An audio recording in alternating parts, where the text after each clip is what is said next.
It's me, Mario. Hello and welcome to another fun-filled episode of Movie Thoughts.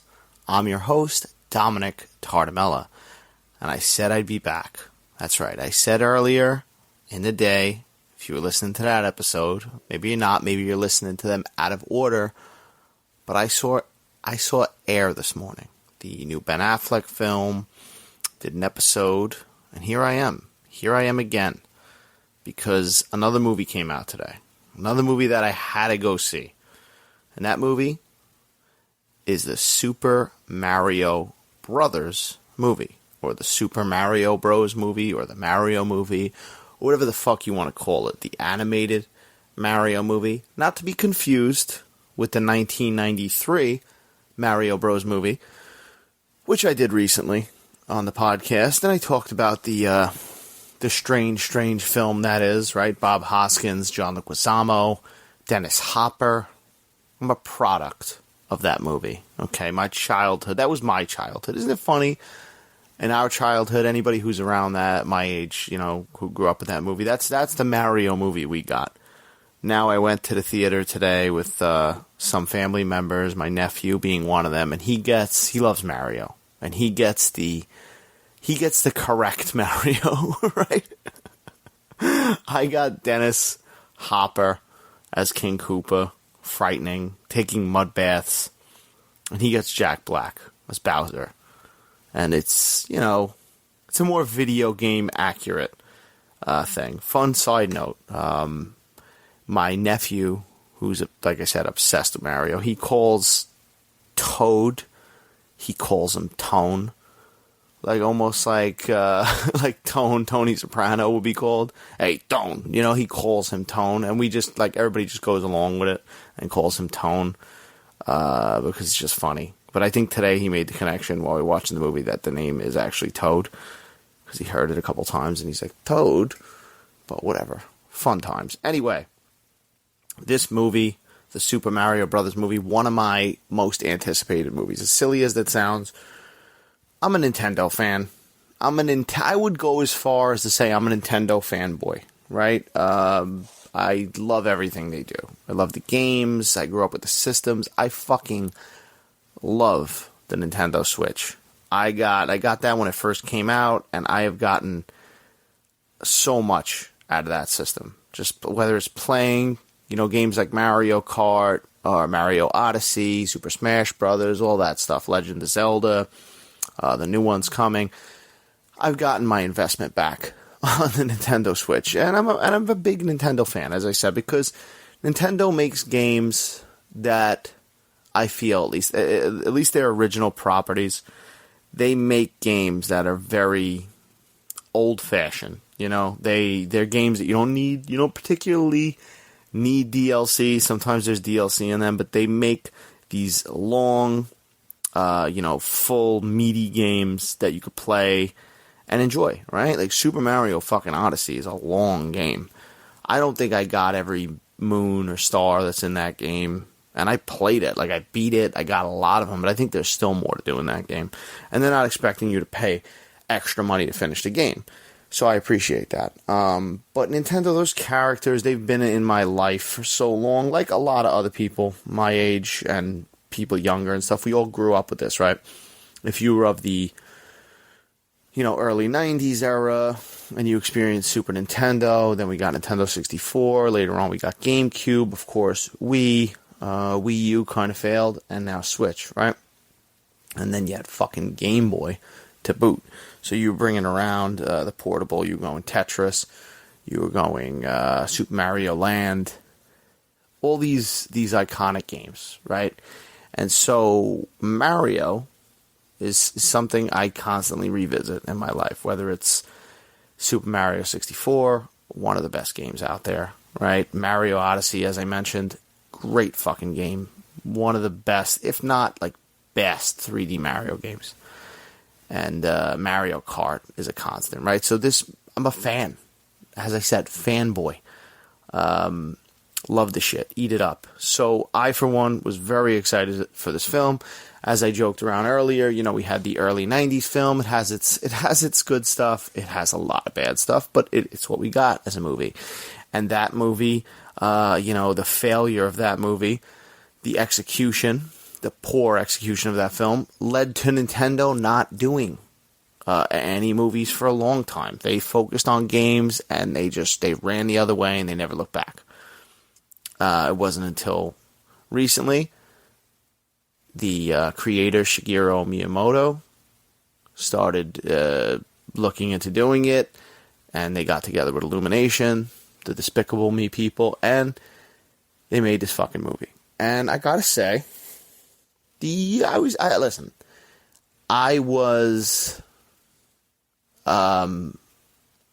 anticipating mostly good things from this movie. I didn't, really think that this movie was going to be bad. I didn't have, that was going to be a failure or anything like that because of the mistakes of the past by Nintendo. I felt like they're going to do everything in their power to keep this movie good, right? And it wasn't until maybe like the last couple days, so good reviews were coming out, and like a lot of good responses were coming out. And as I say on this podcast all the time, I don't really read full reviews. I just go, I see what the word of mouth is, right?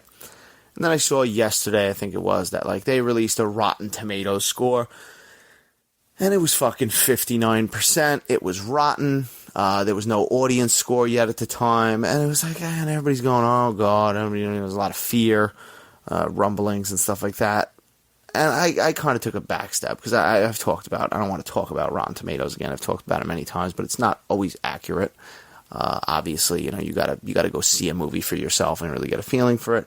But some people swear by it, and that's a fucking wrong thing to swear by. But I was still optimistic.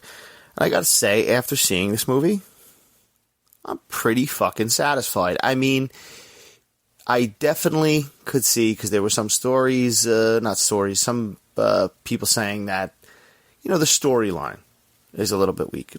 Let's get this out of the way, first of all. This is a fucking Mario game. This is a Mario game, or a Mario movie based on a video game that is essentially done, no joke, the same fucking storyline for almost every game. They tweaked it a little bit here and there, but it's constantly Mario saves the princess, right? Mario's got to get some stars. He's got to get some moons in Super Mario Galaxy, in Super Mario Sunshine. Yeah, that's right. I'm a real fucking Mario fan. I know that game, and I played that game, and I like that game. He's got to get fucking shines, and he's got a little water pump. But essentially, all these games all follow the same storyline. So it's never really, it's even Super Mario Odyssey, the one that came out recently, the newest one. The same fucking thing. Bowser's got the princess, and we got to get the princess, right? So, like, when you're going to see a Mario movie, am I expecting something that different? I'm not expecting, Lord of the Rings or something elaborate. Lord of the Rings is a pretty simple story too. It's fucking walking somewhere, right? But I'm not expecting this crazy story. It's a fucking Mario movie. It's aimed at people like me, fans, lifelong fans, adults, but it's going to be aimed at kids, right? They're always trying to keep that Mario fan base going. The storyline, I don't think I'm really going to get into spoilers in this episode, but I will warn when I'm going to talk about spoilers.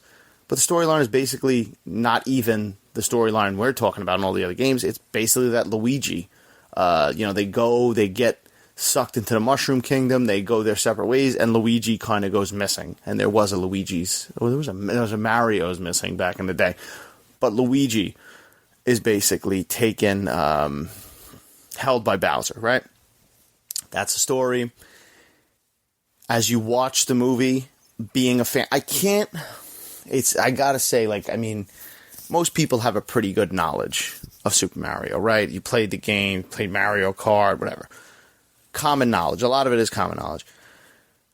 Not that I'm a Mario expert, but I'm also, my opinion of this is all going to be biased because I am a fucking big Mario fan, right? I've been playing the games forever. I get the Easter eggs. There is Easter eggs filled in this movie, right? There's references to games. There's fucking, sounds from the GameCube system that pop up at some point, like in a fucking ringtone. And I caught a lot of that. So I can't imagine somebody who's not, a fan watching this movie and how their reaction will be, because maybe a lot of this is going to go over the head. But a lot of the movie, as I said, the simple storyline is Bowser has Luigi, right? A lot of the storyline is just throwing stuff at you from the games. Getting Mario in situations where he is doing things that you do in the games. He's running through an obstacle course at one point that's very similar to a classic level from the original platform game, right, on Nintendo Entertainment System, or Famicom, as they called it, overseas. That's right out of the game, right? At one point, they're in the fucking Mario Kart carts. They're picking the kart pieces, just like you pick the kart pieces in the new Mario Kart. And then, before you know it, they're on fucking Rainbow Road. So if you don't know what Rainbow Road is, maybe you're going to look at this movie different. But to me, as a Mario fan, to everybody who's a Nintendo fan, I think this movie specifically catered to those people. This movie is for us, right? It's for, and it's for the casual fan as well. I'm not saying it's not for the casual fan. It's a fun movie, but if somebody's going to be overly critical about this movie and they're going to sit there and go, oh, well, there's no storyline, and kind of, you're missing the fucking point, right? You've missed the point of Super Mario. You've missed the point of all the Super Mario games and what this character is to people. Now, let's get into the nitty and gritty. Let's get into the cast. Let's go. We'll lead up to the main man. We'll lead up to him. But let's talk about everybody else first. We have Anya Taylor-Joy as Princess Peach. Good, decent. My conflict is always with all these movies. I was just having this conversation with my fiance. Like, when you watch these movies, these big animated movies, they rely on names, right? They cast names. It's not about not that they're bad actors, good actors. It's not about so much the voice acting. It's about putting the name, right? Slapping a name on it. This is the reason Chris Pratt's Mario, love it or hate it, he's a name, he's a star, right? This is why they don't have, the traditional voice animators in a lot of these movies. And obviously this started back in the day. This started with films like Aladdin that had Robin Williams. And then from there, they constantly upped the game and got more people, right? Charles Martinet, who voices Mario in the game, he pops up in a cameo in the very beginning that if you're a Mario fan, I don't want to ruin the cameo and stuff like that, and I'm sure he's doing voices all over this because he's a, great voice actor.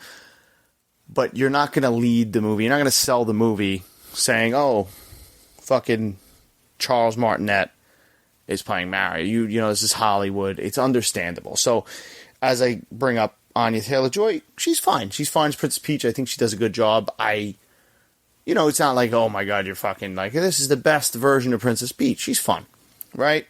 Charlie Day, fun. I was hoping he would be in it more. He's kind of like, as always, Luigi's kind of pushed to the back burner.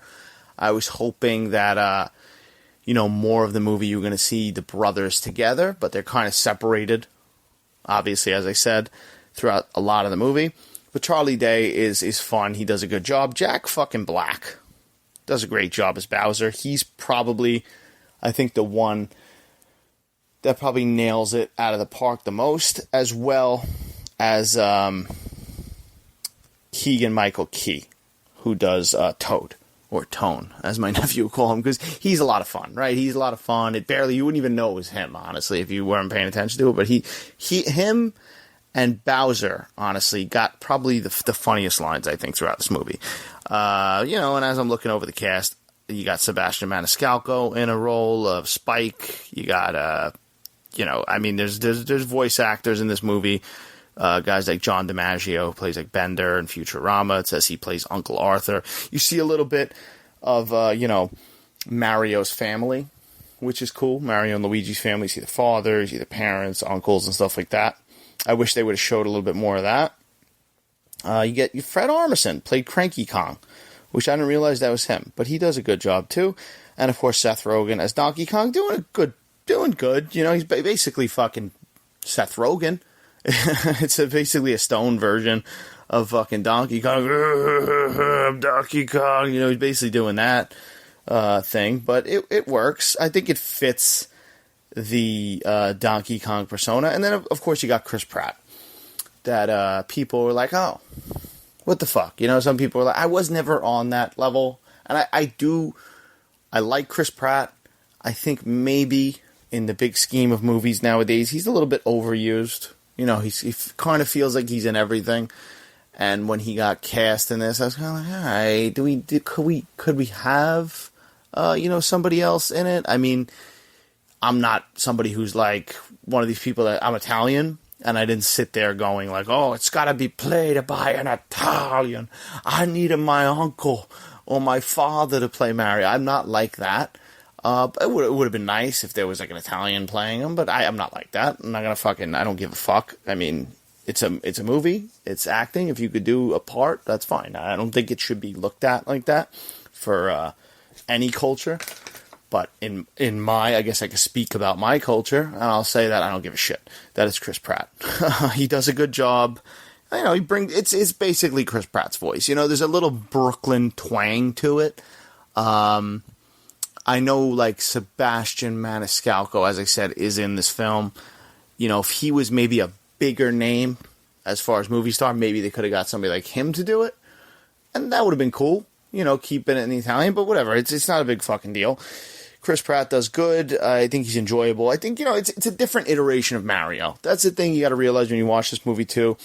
The games, this movie, the 1993 movies, the 1993 movie, or potential movies, they're all different versions, right? So you're not watching it. You can't watch it going, oh, I want to have the wahoo, yippee, yaha.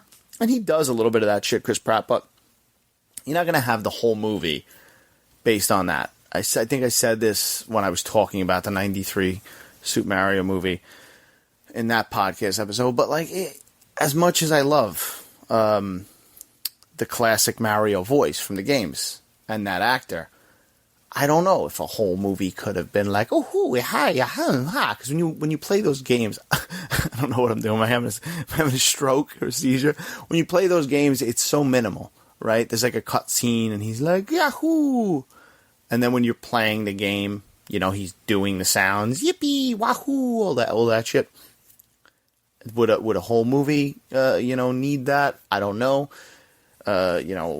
Not taking away the actor's credibility. He's a great voice actor. It could have worked. Maybe it could have. He probably would have had to tone it down a little bit. And then in that case, it's not the same Mario voice you know and love anyway. So what does it make a difference? But Chris Pratt. You ever see that meme where they're like, Chris Pratt is just basically crisp rat or something like that? I don't know. And every time I say it now, I think about that. But yeah, overall, the cast is good. I think they work. Yes, the storyline is simplistic. They're constantly jumping, as I said, into different situations of the games. A brisk, this movie is fucking 92 minutes? Yeah, 92 minutes, hour and a half. As most animated movies are. You watch the Despicable Me's, who are also by Illumination, and Secret Life of Pets and all that stuff. And they're all about 90 minutes. I don't think you needed, a 2.5 hour animated Mario movie. This is fast-paced. The target audience, the main audience, is going to be kids, so their attention spans aren't long. You're not going to make that long of a movie. And honestly, it felt, even with that runtime, it felt like it was a substantial amount of time you spent with these characters. It goes by pretty quick, but it does jump around a lot. If I had to give it, some criticism, it's cool in a way because you're getting a lot of. They did it smart, I think, Nintendo, because, for instance, Donkey Kong is obviously tied to Mario forever because the Mario character, or I think he was called Jumpman back in the day when Donkey Kong, the arcade game, released, but he originated in Donkey Kong, right? You climbed the fucking ladders and the pillars and whatever, and you got up to the top, and you killed Donkey Kong, and you got the princess.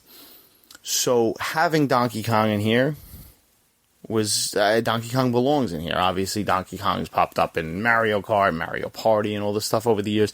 He's an iconic character in his own right. But putting him here is smart, too, now, because there is so much room going forward. Because, listen, face it, this is going to be a fucking cinematic universe. You know, whether you want it or not, Nintendo just, you know, broke the seal, if you will. And now they're going to go nuts with it, right? You're talking Donkey Kong spin-off movies. I've definitely read that there was a possibility of that. Seth Rogen returning. You know, they could do so much more in the world of Mario. There's so many more things they could do. I just read Charlie Day was talking about a Luigi's Mansion movie. They could do a fucking Mario Party movie, whatever the fuck that would be. Possibly a Super Smash thing. There's been, you know, talk about Zelda properties. This whole Nintendo universe will eventually coexist, and kind of, I could see it like being as vast as the Marvel universe. And that's, listen, they have all these characters, they have a lot to work with, and I think they did it in a way it worked, because you planted these characters. You have Donkey Kong, who's a big part of this movie, and now you could just make a Donkey Kong movie. You know, you had him pop up, he did his thing, he worked with Mario, they're friends, and now he could pop up in his own film. You even had, spoiler alert, you even had Diddy Kong pop up for like a frame, right? So you have those fucking characters in there. It's all ready to go. The music. The score is cool. It's basically, you know, tweaked versions of a lot of the Nintendo classic themes, right? You got a lot of like 80s songs in there. Some of them fit. Some of them feel like a little bit like cliche, and they've been overdone. I mean, at one point, Thunderstruck by AC/DC's on, and I love that fucking song. Does it belong in a Mario movie? I don't know. You could argue it doesn't. But for the most part, those songs work. As I said, some were a little played out. You know, I need a hero. It's in there. He's running around. He's doing his thing. But the score is fun, too, because that goes along with the Easter eggs. You know, there's so many little, like, nuggets of sounds and music from those classic games and systems that you hear. And, geez, I gotta go watch, like, an Easter egg video for this movie, because there's a lot of stuff I caught, being the Mario fan I am, but there's probably a ton of shit that went over my head. They reference classic games all the way from the beginning, whether it's like a soundbite from Donkey Kong, the original arcade game I was just saying, to like modern stuff like Super Mario Odyssey references, Super Mario 64 references. There's so many references in this movie, and I thought that was cool. I dabbled the last time when I was talking about the 93 Super Mario in that episode yet again, that I was like, I wonder if they'll do an Easter egg to that movie. I did not spot any. This is yet again another reason why I have to go watch somebody else's list or read a list, because I'm curious if there was maybe something. I would love it if there was a little nugget in there that referenced that movie, because it would be, you know, Nintendo kind of going full circle and acknowledging that failed film. But yeah, this fucking movie, I enjoyed it. I mean, listen, a lot of fucking people are going to enjoy it. My nephew was sitting next to me. He was having the fucking time of his life, right? And that's kind of all that matters in this situation. The movie theater was filled with kids. 8 o'clock p.m. showing, which is expected. You know, I went earlier in the day, as I said, to go see Air, and there were already a lot of early screenings of Mario, and there was a lot of kids in the theater. This movie is going to fucking make a lot of money. I I think it's enjoyable. Like, I got a little worried, as I said, when I saw some of the negative stuff coming out, because I'm like, all right, well, the problem with that is, this movie has potential, and, if there's a bad word of mouth, the movie might not have the legs and might not be able to go long term and make the money it wants to make. But after seeing it, I don't think anybody in my audience is sitting there. I mean, I don't know, I didn't talk to everybody, but I think from the reactions I heard, the audible reaction, I think pretty much that theater enjoyed this movie. And they'll go say, to people, it was good. And more families are going to go, it's Easter weekend coming up and stuff like that, Passover. I'm sure with holidays, families get together, they go to the movies. This is a good family movie. It's fun. You get some new perspective on Mario. They do some stuff with the accents. They kind of reference the accents to some degree, which is funny. But yeah, it's fun. Listen, he's like an old friend. Even if you haven't kept up with the games, like I have, or you played Mario back in the fucking 80s and you played it in the 90s and then you put it down for a long time, it's like visiting an old friend. So like, even when adults go see it, everybody knows Mario at this point. You get the references for the most part. This lovable little plumber, he's running around. I like the stuff they do with the power-ups. I was kind of like not expecting them to be as prominent in this movie.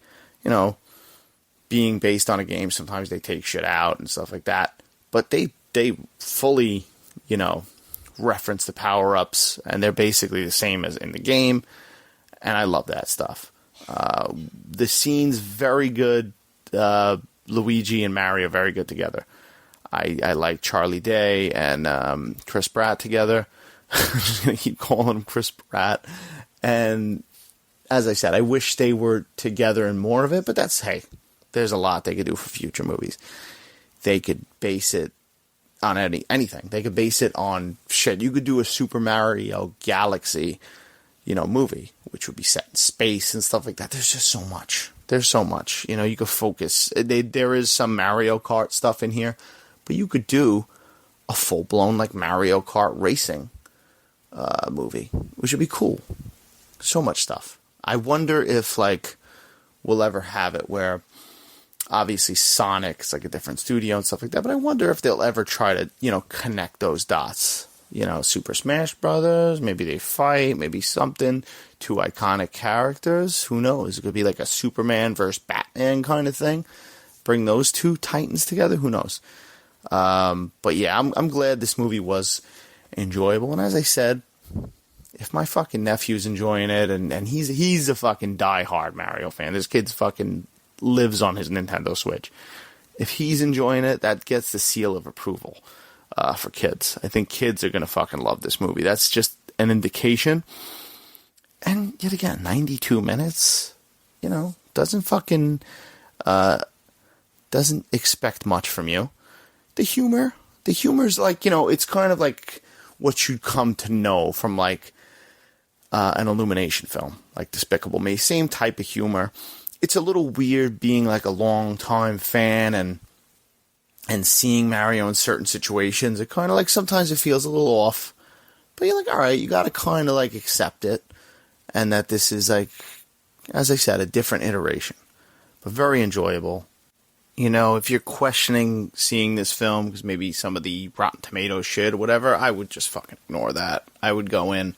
I doubt like you're gonna hear bad things from casual fans, because it's exactly what you're signing up for, right? You're looking for Mario to be on fucking adventure, and it works. More importantly, though, I think this is like a really strong foundation for what's to come. Sort of like to take it way back to when Iron Man came out and started the whole, MCU. And some of those movies were better than others in the very beginning, and then it, caught its footing, got into that sweet spot. This is just the beginning of what they're going to be doing. As I said, listen, there's at least 2 more fucking Mario movies coming. Definitely a trilogy of films. Mario Brothers. And then if they go their separate ways, if they go towards their Luigi's Mansions or spin-offs and Donkey Kong, and then you're bringing fucking Pokemon in, which you've already done a couple of Pokemon things, there's a lot to do. And I'm excited. I'm curious, like now that we have this iteration of Mario and Luigi and Bowser and stuff like that, does anything change in the games? You know, because, as I said, when you're playing even the most recent game, Super Mario Odyssey, you see those cutscenes, he doesn't talk much. It's kind of like he's there, he's making facial expressions, he's making sounds, and that's it. Do we see the next Mario game, whenever that full-on big Mario game gets released? Do we see, like, full dialogue? Do we see it, you know, taking some inspiration from the movie and putting him on that kind of adventure, maybe putting that humor into it? I don't know. I don't think so. But I'm curious to see if they do dabble in some of that, because they've broken the seal and shaken it up a little bit. But we'll see. Yeah, that's pretty much it, though, on Mario. Highly recommend it. I think if you got kids, young ones are going to like it as well. Yeah. And I think that's the episode for today. Also, side note, I watched that Tetris movie. I'm not going to lie, I was dozing off a little bit. But it's on Apple TV. Taron Egerton is in it. Played Elton John. He's in the Kingsman movies, and I liked it. I liked it overall. I'm a Tetris fan, and it's cool. I've watched some... there was like a gaming historian documentary. He's a YouTube channel, and he talked about Tetris and the creation of it. It's basically all the shit that happened in that documentary that I watched a little while ago is in that movie. You know, they really amp up the drama, and it's a cool film. If you get time, check it out as far as video game films go. But yeah, I think that is it. If this is the first time you're listening to the podcast, thanks for listening. This is how it is. This is how I roll, right? I talk, I rant, I rave. Sometimes I get spoilers. Usually I give some warning and I jump into it, but I try to stay spoiler-free as much as possible. Man, a movie like Mario, could I spoil a movie like Mario? I don't think so. But check out the other episodes. As I said, check out the Super Mario Bros. 93 episode. A few episodes before this. I also did Air earlier today. The Ben Affleck directed film about the Jordans, the Air Jordans. Good film. I liked it. Get into more detail in that episode. Yeah. Like, subscribe, do all that fun stuff. Check me out on TikTok, Twitter, and Instagram at Dom Solo Reels. Movie recommendations, whatever you want to message me, or just watch some stupid videos, I do. But yeah, guys, 2 episodes in one day. I'm tired. Have a good night.